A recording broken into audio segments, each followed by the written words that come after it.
Now ngifuna nje ukunivezela ukuthi namhlanje umkhwanazi ke ukwazile ukufika kwiMadlanga Commission, because the reason why bembizile is that izolo i-former girlfriend yakhe ibibeke insolo ezithi umkhwanazi waplana ukuthi makuyorojwa because ubroke, udinga imali, and kunomuntu okuthiwa unamatshe abiza ngempela, amatshe kuthiwa imanganese kanye nesejalite. Isejalite ke iletshe eli-purple. I'm sure nike niwabone ema-movini or kwi-videos, amatshe aphephula amahle nje adurayo.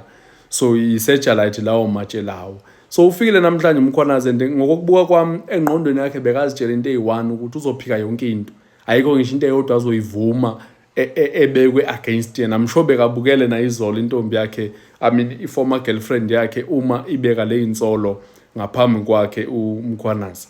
Now kule allegation yokuqala or kule accusation yokuqala, intombi yami i-former girlfriend kamkhwanazi ibithe umkhwanazi uyowaplana, uyoweza neplan yokuthi magqokwe i-uniform emaphoyisa so that le operation yabo ibe successful, kungabi khona ukuvimbeka okuthile uma beyenza, because bazoza egameni lamaphoyisa. So and ukuphendula kwakhe ke namhlanje umkhwanazi kuleyo allegation uphendula ngokuthi akakaze yena ode any robbery ekade ikhona egameni lakhe, and 2 uthi vele baya kule ndawo yalomfo but abayanga ngokuthi baya pretender or bayobamba inkunzi, baya because kwakuyi-operation vele eyayingeyamaphoyisa ukuthi bezwe ukuthi kunomfo ophethe amatshe a-illegal. So ngokomthetho bekumele basondele beyozwa ukuthi ngabe ngempela kwenzakala nomfo unawo enamaphepha or akanawo. So uthi le operation kahle kahle was legitimate, beyisemthethweni, hayi lento ekhulunywa i-ex-girlfriend yakhe ukuthi le operation ibingekho emthethweni.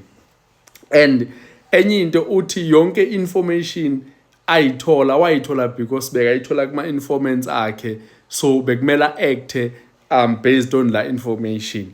And enye allegation ekade bekuyile girlfriend i-former girlfriend kamkhwanazi was that wathengisa lamatshe masebewathathile ezamaphoyisa, and kwakhona ke ney'thombe ey'sherwayo by iMadlanga Commission ukuthi umkhwanazi was one of abantu ababenefita from la operation, wabenefita unlawfully because awukwazi ukubenefita ekwenzeni umsebenzi wakho eziphoyisa. So enye allegation le kade ibekwe kumkhwanazi. So yena makaphendula kumkhwanazi uthi akakaze athole ngisho i-cent from leya mali. Ngiyacabanga ukuthi ukuphika kwakhe uphika ngelithi uyazi ukuthi mhlambe if le mali ngempela yafika kuye, yafika i-hard cash, ayizange iye kuma-bank statement nani. So I'm sure ayikho proof ekhona.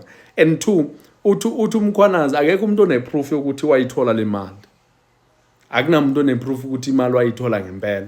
So I feel like iba deep ke manje because vele masithi siyabheka ngubani one-proof yokuthi umkhwanazi wayithola imali ngaphandle kwe-former girlfriend, because ngesazi ukuthi injongo ye-former girlfriend yini, ukumzwisa ubuhlungu umkhwanazi mhlawumbe bahlukana kabuhlungu or yini, but uthi umkhwanazi yonke into ayenza isemthethweni, yena akakaze athola imali ize kuye because of uyiphoyisa or because yonke into yayisemthethweni. Another allegation ekade ibekwe against umkhwanazi was that wa-operate endaweni ekungamelanga operate kuyo. Amaphoyisa anendawo kufana nohulumeni, angazi ke niyiqapheleni, kufana ney'ndlela esizisebenzisayo la South Africa. Kuney'ndlela ezi-under umasipala, kuney'ndlela ezi-under i-provincial government, kuney'ndlela ezi-under i-national government. Uyakwazi sometimes uthola ukuthi iy'ndlela zikamasipala ziphelile but ezezinye, so i-jurisdiction leyo. So namaphoyisa asebenza kanje, awukwazi ukuthi ungathi uyiphoyisa mhlawumbe ngenzi umzekelo iphoyisa la e-Orlando East, then uyohamba uyokwenza umsebenzi mhlawumbe eRandburg or eJimmiston, awukwazi ukwenza njalo. So bam-accuse ngokuthi wa-overlap umkhwanazi, and uthi yena le it was i-operation ekade ngathini kwi-joint operation besebenzisana namanye amaphoyisa, kwakungawona ama-traffic bodwa but kwakungamaphoyisa amaningi kakhulu. So akabakwazi ukuthi wa-overlap emsebenzini wakhe. That is i-response yakhe ke umkhwanazi so far. and uthi enye allegation was that yena umkhwanazi washeshe wahamba kula operation if uthi yayithembekile ngempela why washeshe wahamba, and uthi yena wahamba because wayeneminye imisebenzi and ungumphathi vela akakwazi ukwenza imisebenzi le eyenziwa amaphoyisa mhlawumbe asese post level 1, so wahamba because ungumphathi and uyadeny ukuthi wayekhona ngesikhathi kutshotshwa lamatshe. So ikahle kahle nje iplan kaMkhwanazi la ukuthi uyazikhipha kuyo yonke lento le, and enye iplan enginotisileze ngayo uze ngeplan yokuthi because iMadlanga Commission ithi kumkhwanazi wena uyaziconfuse. Last time bowuthethe wathi but this time uthetha uthi umkhwanazi the reason why akhuluma ngaleyo ndlela engathi yazicontradicted because i-investigators zikaMadlanga oze Madlanga Commission yizathi zimtshoni makathi. So if there's a fault entweni ayishoyo kuyomele kubhlame investigators because yizathi zim-advisor ukuthi makathini akona amagama akhe. So that's why ngithi umkhwanazi la uze ngeplan yokuthi uyazisusa kwi-problem straight so that whatever okusalayo kusalela laba abanye akade benomkhwanazi but yena uyaphuma kule problem. And if usuccessful ekuphumeni kule problem, I can tell you now uzobe ezikhiphe enkingeni enkulu kabe kade abhekane nayo.